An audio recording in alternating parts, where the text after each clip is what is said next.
turashaka kujya mu burinzi, turashaka kuvanirwaho ibibi 100, turashaka kongererwa ibyiza 100, turashaka kwandikwa ku munsi mu bantu babohoye abacakara bagera mu 10. Iri jambo riraduhagije ryonyine no kuguma mu burinzi bw'Uwiteka Allah subhanahu wa ta'ala. Shaytan akajya kubona akakugendera kure. Hal yastawi alladhina ya'lamuna wal ladhina la ya'lamun? Ese wa wundi uzi na wundi utazi barangana? Ntabwo bashobora kungana. Murajya kurya umwe ababarirwa ibyaha undi asigarana ibyaha. Kuri uyu munsi wa none rero dukomeje icyicaro cya 10. Mu byicaro 40 tuziga, tumaze kugera mu cyicaro cya 10 mu byicaro bizamura imani. Iki cyicaro kirangiza igice cya mbere cy'amasomo yacu. Uwa gatandatu w'igitaha hakazaza ikizamini kireba ibyo twize kuva ku cya mbere kugeza ku cya 10, harimo n'ibihembo bishimishije, hazaba harimo n'ama smartphone inshallah. Hanyuma iki cyicaro cya 10 umwanditsi rahimahullah aratubwira ati ibadatu tukaffiru biha sayiat. Ubu tujye kureba ibada zigiye zitandukanye zikora iki? Zihanagura amakosa ya hato na hato dukora mu buzima bwacu bwa buri munsi. Nk'uko mubizi rero, cyangwa se nk'uko tubizi twese, umuntu ni umunyamakosa, nk'uko intumwa y'Imana sallallahu alayhi wasallam itubwira ati kullu bani adam khata'un, nk'uko turi buze kubireba muri hadithi ziri imbere. Ariko Allah yadushyiriyeho ibada zivanaho cyangwa se zigenda zihanagura amakosa agiye atandukanye.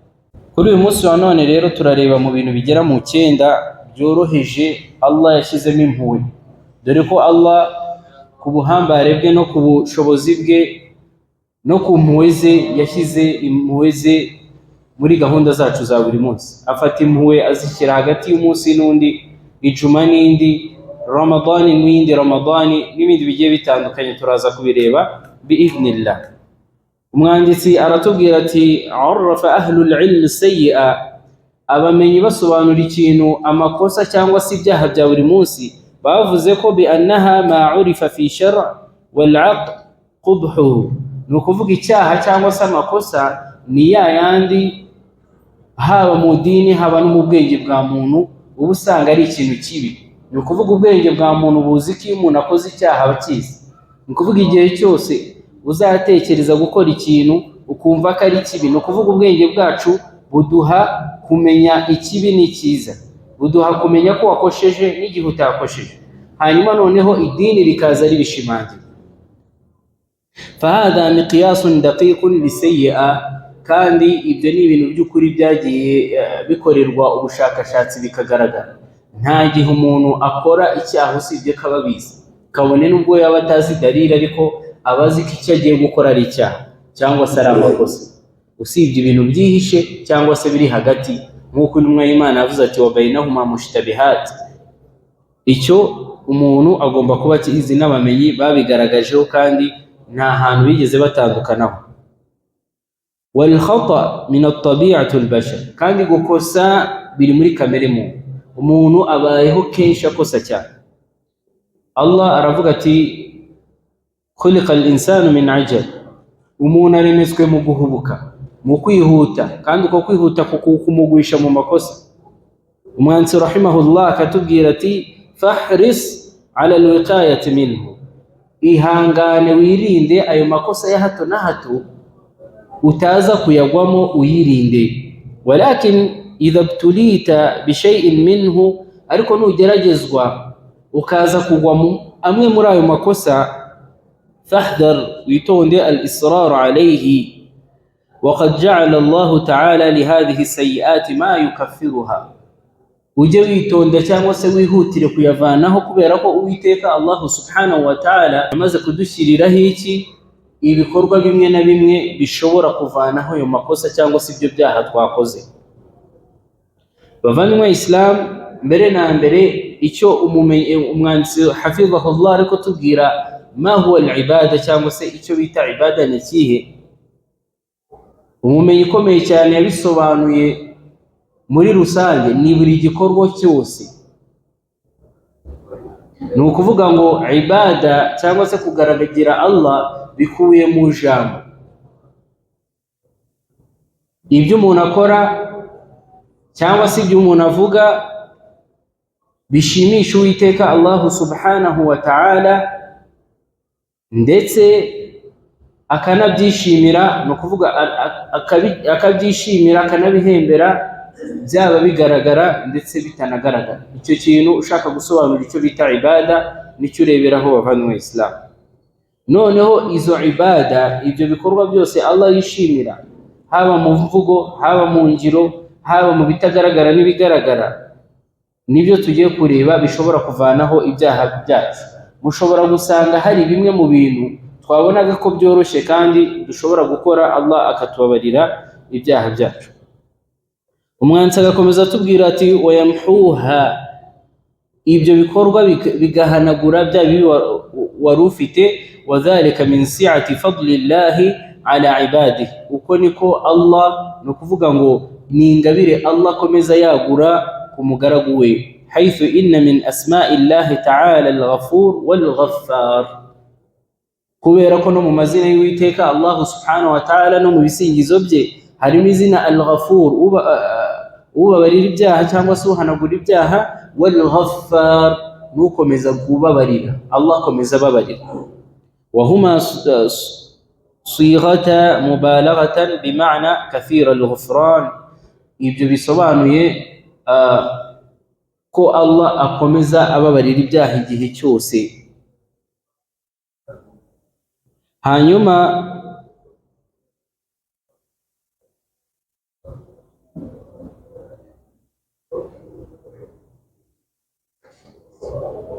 قال الله تعالى, ويتك الله سبحانه وتعالى أرتبيرتي ومن يعمل سوءا أو يظلم نفسه, uzakora ikibi cyangwa se agahuguza roho ye, thumma yastaghfirillah, hanyuma akahita yihutira kwicuza kuri Allah, yajidillaha ghafurar rahima, azasanga Allah ari umunyempuhwe kandi ababarira ibyaha. Wakadhalika min rahmatillahi ta'ala bi'ibadihi, uko niko Allah akomeza agirira impuhwe umugaragu we, an yaj'ala alhasanata mudha'afatan, kuba igikorwa cyiza umugaragu akoze Allah gitubura akakigira kinini, wa anna sayyi'ata bimithliha, umuntu yakora ikibi akakigumisha uko yagikoze nagitubure. Karaman minhu, Allah shaka kumwubahisha no kumworohereza, wa fadlan, no kumugirira ingabire nyinshi. Qala Allah ta'ala, Allah ratubwiye ati man jaa bil hasanati falahu 10 amthaliha, uzaza agakora igikorwa cyiza cyangwa se uzakora igikorwa cyiza, Allah zamuha ingurane zabyo cyangwa se azamuhembera ibyiza yakoze akubye inshuro 10. Wa man jaa bis sayyi'ati, naho uzakora ikibi, fala yujza illa mithliha, nta nubwo azahembwa cyangwa se azahanwa inshuro zikubye, azahanwa inshuro zingana n'icyaha yakoze. Icyiza twamaze kubona ko Allah ajye kuba ikibi akakigumisha uko kiri, uko niko Allah atworohereza akatubabarira muri gahunda zacu za buri munsi. Ni nayo mpamvu akenshi umuntu akora amakosa menshi, Allah aramutse akubye nta numwe wabona ibyiza bavanywe Islam, ariko kubw'impuhwe z'Uwiteka Allah subhanahu wa ta'ala n'urukundo akunda abagaragu be, ikibi cyangwa se ikosa arihanira ikosa rimwe, ni ukuvuga ribara ikosa rimwe, ariko icyiza akagikuba inshuro 10. Turamusaba Allah ko yadutuburira ibyiza byacu akanatubabarira n'ibibi dukora. Hanyuma inna talaba al-maghfirati min Allah ila ta'ala idha kana bihuduri al-qalb, hanyuma iyo umugaragu wa Allah subhanahu wa ta'ala asabye imbabazi Uwiteka Allah subhanahu wa ta'ala abikuye ku mutima kandi bimurimo, fasayakunu lahu al-athar, icyo kizamugiraho ingaruka cyangwa se bizamworohera kuba Allah azamubabarira kandi agahura n'ibikorwa byiza cyangwa se Allah akamushyira mu beza. Al-fa'al fi al-ibti'ad 'an as-sayyi'a kandi Allah wabikoze gutyo azamworohereza kujya kure y'ibibi. Wal khata n'amakosa fahuwa ruknu at-takfir lis-sayyi'at bi'idhnillahi ta'ala wa asasuha.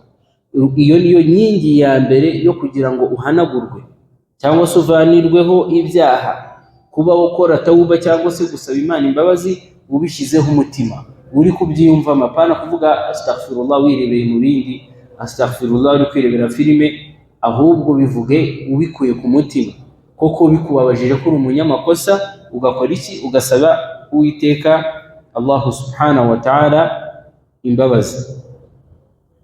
Nanone laysa ash-sha'nu alla yukhti al-insan, nta nubwo wenda bivuze ko umuntu atagomba gukosa, bibaho ko umuntu hari igihe akosa. Wa in kana adamu al-khata amran min muhimma lakun ahammu min dhalika ruju'an al-khata fa fi al-hadith qala, nukuvuga ngo iyo bitaza kuba umuntu agera hagakosa, ntago hari kuzira ijambo ry'intumwa y'Imana sallallahu alayhi wasallam rivuga kugaruka gukora iki? Kugaruka gukora tawuba no gusaba Imana imbabazi ku cyo umuntu yakoze. Intumwa y'Imana sallallahu alayhi wasallam muri hadith iravuga ati kullu ibn adam khata'un, buri mwene Adamu ni umunyamakosa. Ntabwo dushobora kubura amakosa, turi bene Adamu. Ushobora kwikinga cyangwa se ukirinda igihe cyose, ariko ntabwo habura akantu ushobora kugwamo, kubera ko turi abanyantege nke, turemetse mu guhubuka. Rimwe na rimwe hari igihe uhubuka ukagwa mu kosa, hari igihe urakara ugashiduka ukoze ikosa. Ariko intumwa y'Imana ikomeza ivuga ati wa khayru khata'ina at-tawwabun, umwiza ni wa wundi wakosheje agakora iki? Akicuza agakora tawuba. Wa aidan itba'u hadhihi sayyi'atu bil hasanati tamhuha, ndetse no kuba wakoze ikosa ugashaka icyiza urenzaho nyuma yo gukora ikosa, cya cyiza gisiba cya kibi wakoze.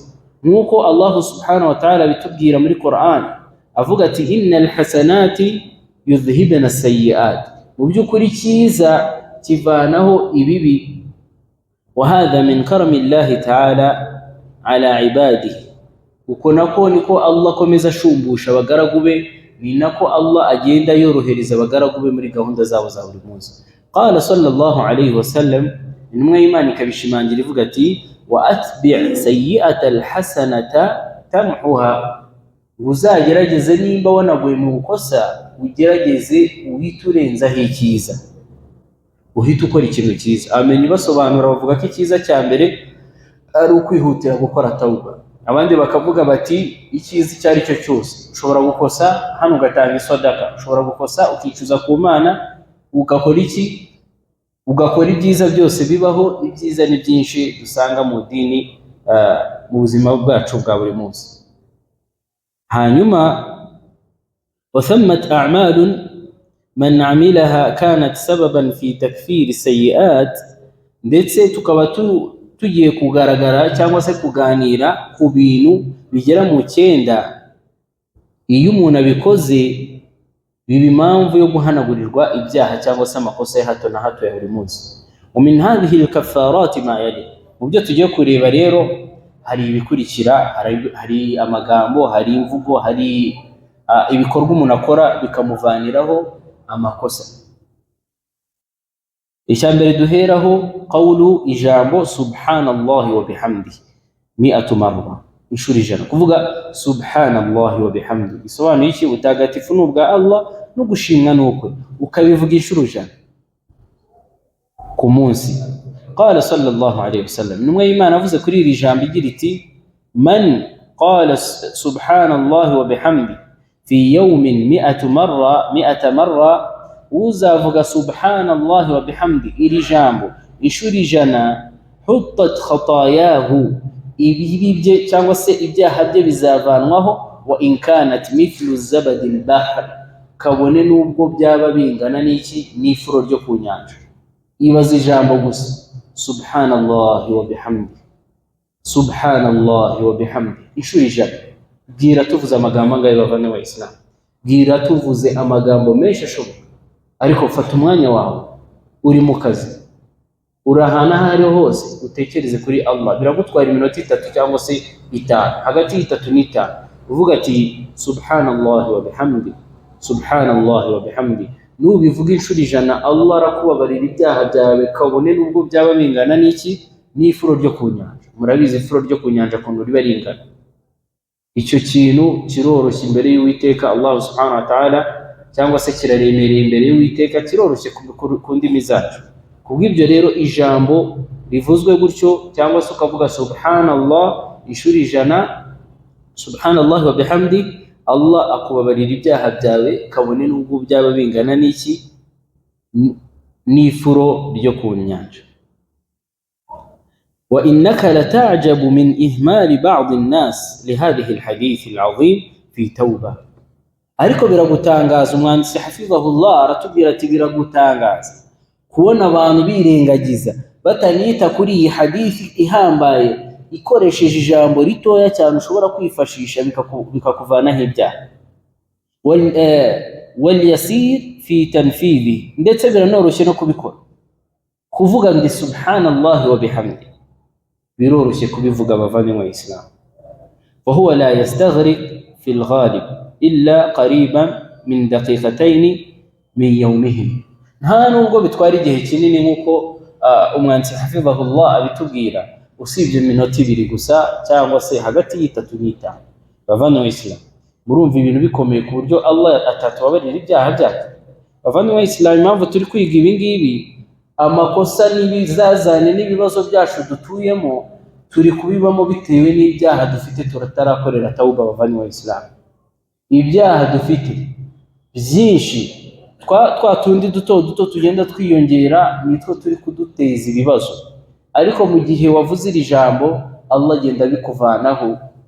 Allah hari igihe agira impamvu, nkuko twahoze tubivuga, umuntu akabuzwa gukora ibintu byiza, imani ikava muri gahunda ze, umuntu akajyaza gusara nk'ibisanzwe kumva nta kintu kijya mu mutima, nta buryohe, nta gutinya Allah, bitewe n'ibyaha twikorera.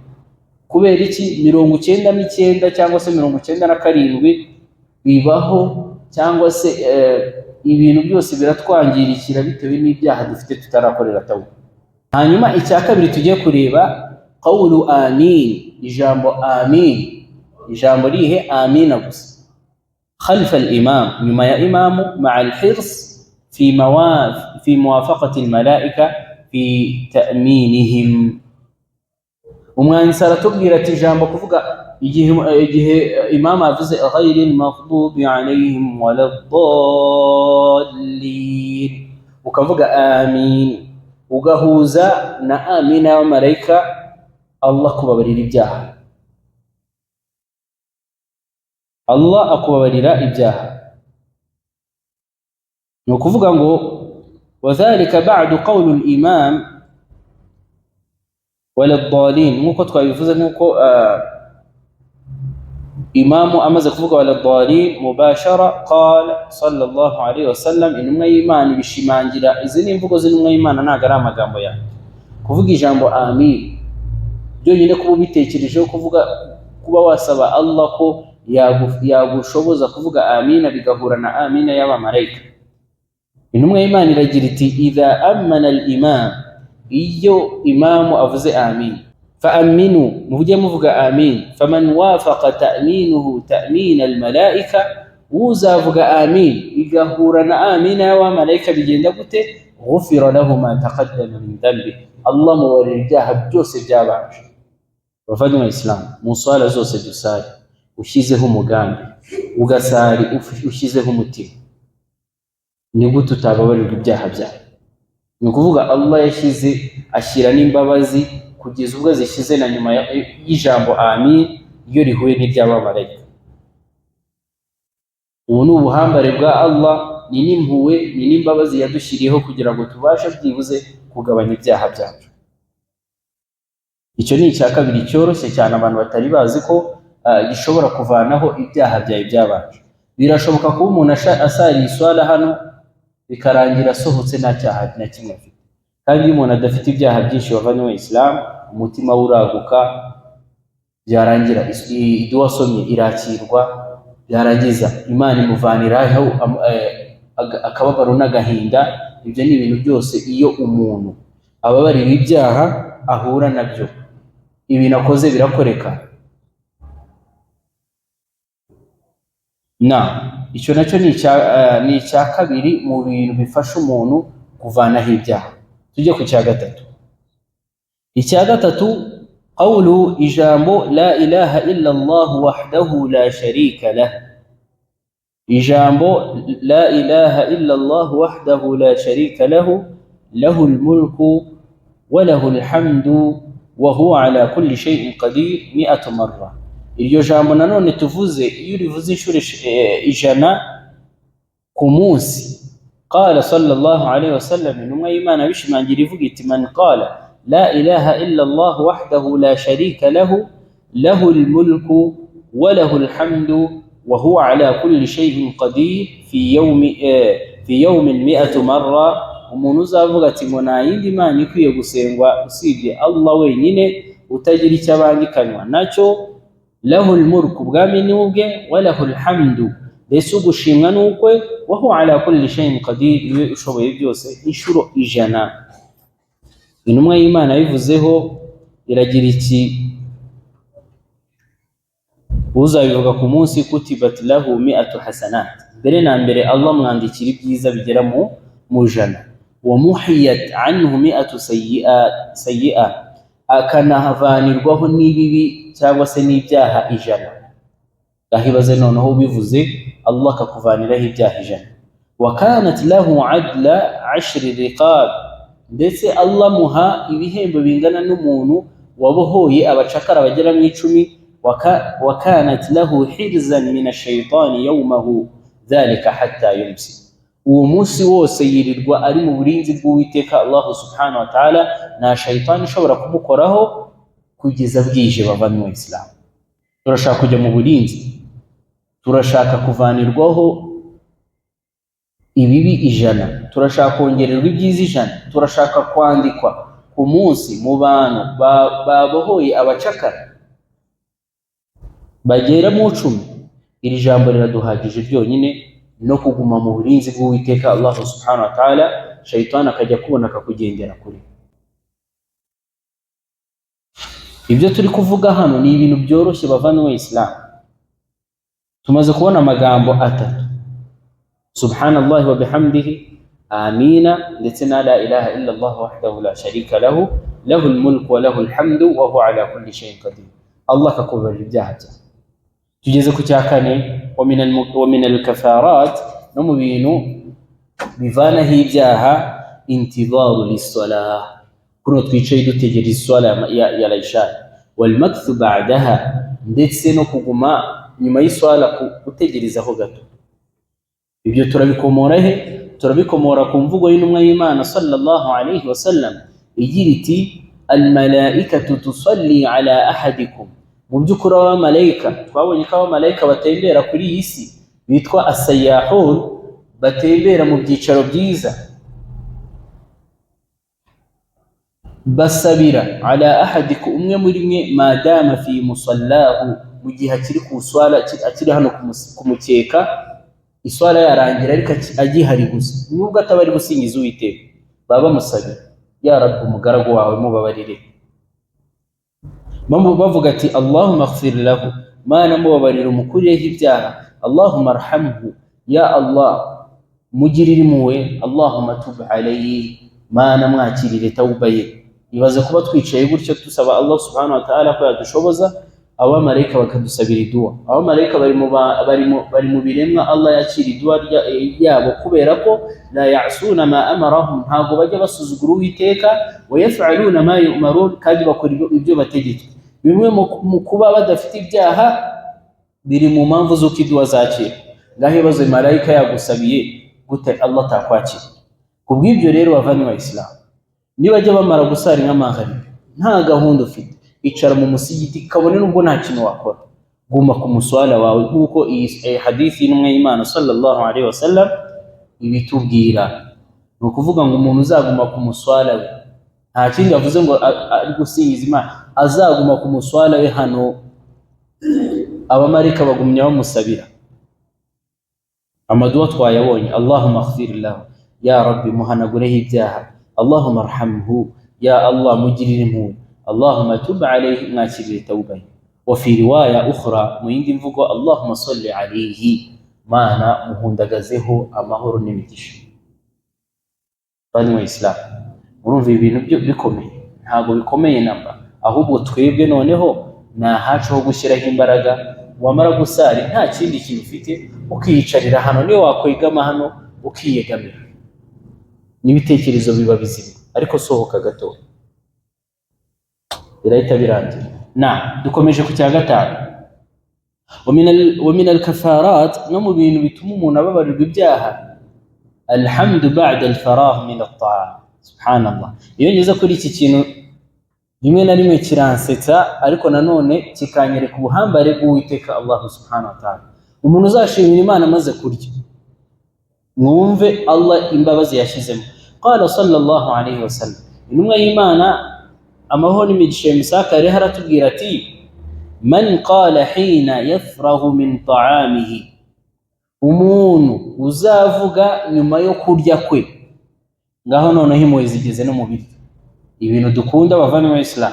Uri mu marangi uri kurya, akavuga ati alhamdulillahi alladhi, ndashimira Allah we, at'amani, ungaburiye, hadha ibi biryo, hadha at'am, ungaburiye ibi biryo, warazaqanihi, akana fungurira n'aya mafunguro, min ghairi hawlin minni, ntabigizemo uruhare rukomeye, wala quwwa, nta n'imbaraga nabishyizemo cyane, ghufira lahu ma taqaddama min dhanbi, Allah mubarira ibyaha byabanje byose. Subhanallah, ibiryo bavanywe Islam, ufashe icyatanu cyawe ugiye mu marangi, wicaye ahantu heza hatarimo muziki, ngira ngo ushize twarabibereye, uriye ipura yawe agapira, masha Allah tabarakallah, urengejeho iyi dua, alhamdulillahi alladhi at'amani hadha at'am warazaqanihi min ghairi hawlin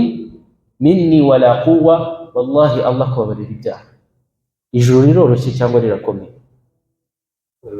Riroroshye kuribona, ariko ninde uzaribona? Wa wundi wicaye hano akaba ari gusobanukira. Bisobanuye ko dushobora kujya mu marangi turi babiri, umwe agataha ababarira ibyaha, undi agataha yiyongereyeho ibyaha. Kubera iki? Ninjiye ahantu hari umuziki, ibyo twabivuzeho, undi yinjiye ahantu hameze neza kuri cyatanu cye, Allah yamushumbushije, asomye n'idu, uvuye umeze neza mashallah, na kirda n'ibyaha byahanagura, ghufira lahu ma taqaddama min dhanbi. Allah aravuga ati tuzamubabarira ibyaha byose byabanje. Kwirira ukisomera iduwa, subhanallah. Turavuga ko Allah atadukunda, niyo mpamvu intumwa y'Imana yamivuga ngo kullu ummati yadkhuluna aljanna, umma yanjye izajya mu ijuru. Abasaba baravuga ati subhanallah, illa man aba, usibye wa wundi uzampakana. Ibyo byose rero ntabwo twabimenya, tugombe twicare dushaka ubumenyi, hanyuma noneho ubwo bumenyi butugeze muri ibi byiza. Niyo mpamvu Allah akomeza atubwira ati hal yastawi alladhina ya'lamuna wal ladhina la ya'lamun, ese wa wundi uzi na wundi utazi barangana? Ntabwo bashobora kungana. Murajya kurya umwe ababarirwa ibyaha, undi asigarana ibyaha. Muraza mwicare unasohoke, undi agume ababarirwa ibyaha, kubera ko ari gutekereza reka ngume hano nk'iminota 30 nyene iduwa z'abamarayika, ariko undi ntabyo azi. Tora salama itajya mu kijuri. Bavanywe Islam, izi nzira ziroroshye cyane. Nimba ushaka nuko Allah kubabarira ibyaha, fata icyatanu cyawe cya halali Allah yaguhaye, wigire mu marangi, usome idu, yakfika, birahagije. Twikomereze ku cya gatandatu, kathratul istighfar.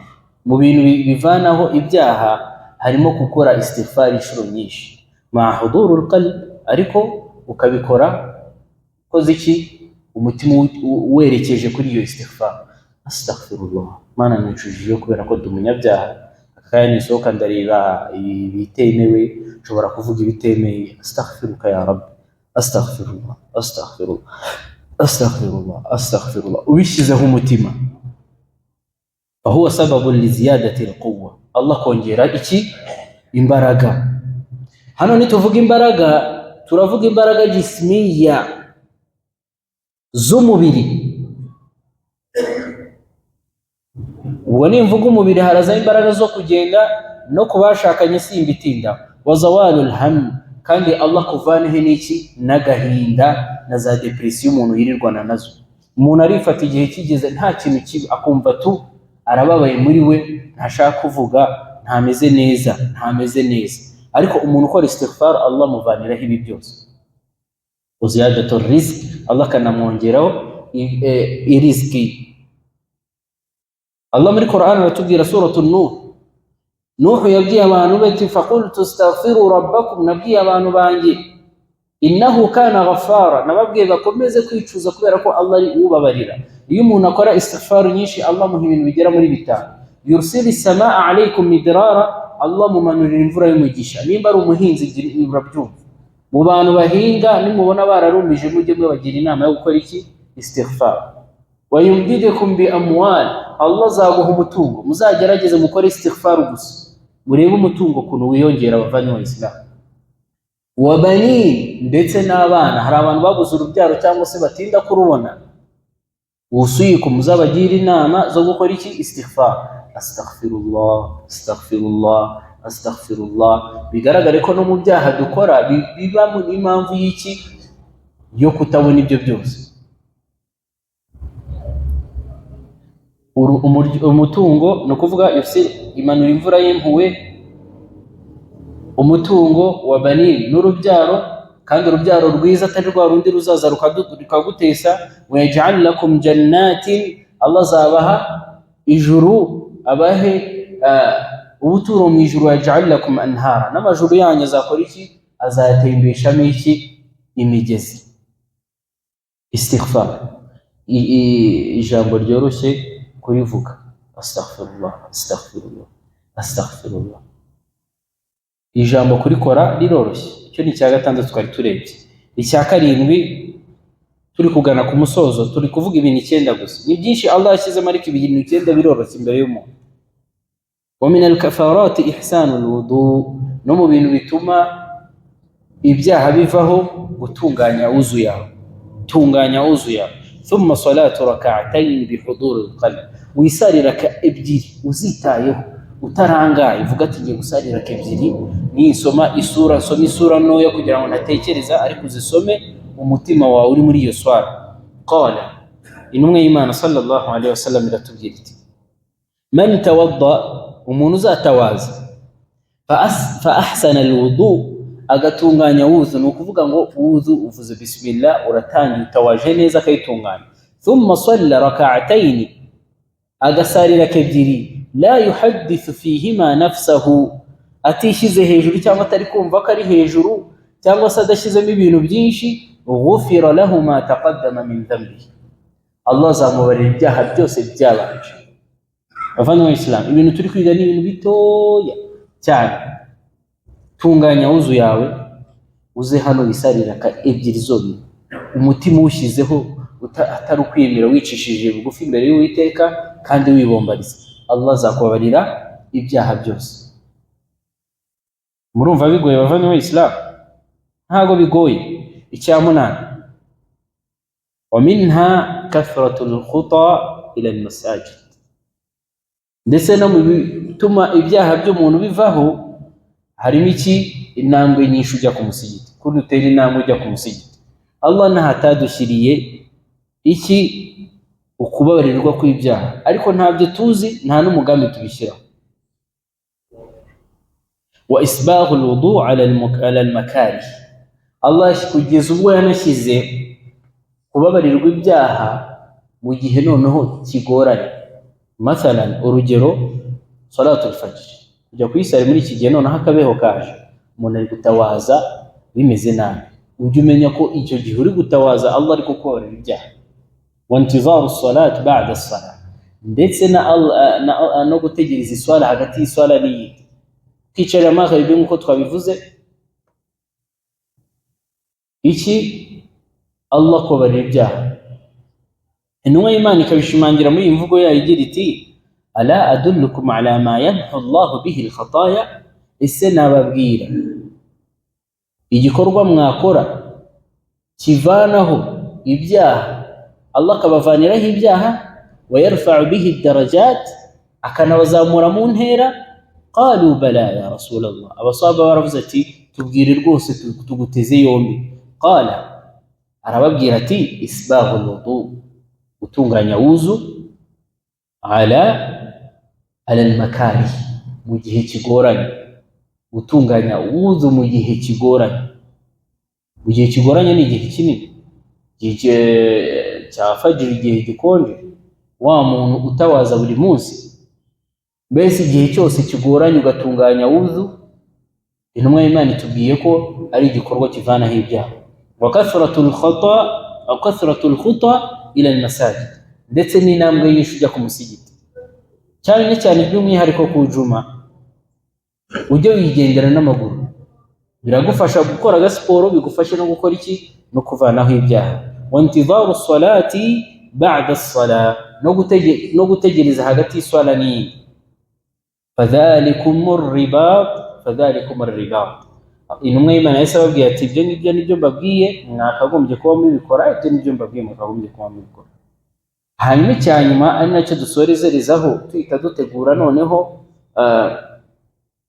ikizame cy'uwa gatandatu utaha kugira ngo twinjire mu yindi faze y'ibintu 10 uko buri 10 tuzajya dutegura ikizame inshallah icyacyenda qawlu ijambo Allahumma rabbana lakal hamd ijambo Allahumma rabbana lakal hamd ma'a al-hirs ala qawlu dhalika ba'da qawlu al-imam no kuvuga ngo iri jambo rivugwa ryari iyo imam akoze gute sami'a Allahu liman hamida mubasharatan akimara kuvuga gutyo uhita uvuga ati Allahumma rabbana walakal hamd cyangwa se rabbana walakal hamd ibi byaturutse kuri hadith yakiriwe na Abu Huraira aho intumwa y'Imana sallallahu alayhi wasallam itubwira iti idha qala al-imam sami'a Allahu liman hamida imamu navuga ati sami'a Allahu liman hamida faqulu mujye muvuga muti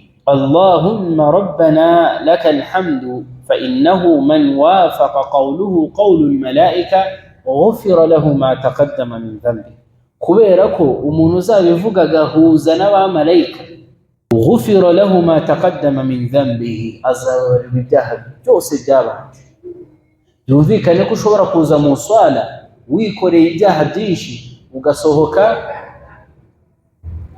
nk'umwana muto y'abavandimwe wa Islam ni nayo mpamvu rimwe na rimwe umuntu yinjira mu musigiti afite wasiwasi agasohoka yumva yumva byagenze gute ko numva norohewe kumbe nibyo byagiye biba Allah azajye aduha ubushobozi bwo guhuza n'abamarayika be Allahumma amin hanyuma umwanditsi agakomeza agira ati ila ghayri dhalika min al-a'mal al-muyassara hari n'ibindi byinshi tutavuze ariko twibanze kuri ibi 9 byoroshye cyane al-manthuratu fi kutub al-fada'il bigenda biboneka mu bitabo by'ibyiza fama aysaruha min al-a'mal no mu bigiye byoroshye mu bikorwa abantu bakora wama a'zamuha min ujur no kuvuga ngo ibi bikorwa abantu bagenda bakora byoroshye bifite ibihembo bikomeye faj'al laka minha jadwalan madrusan ibi bintu twize bigire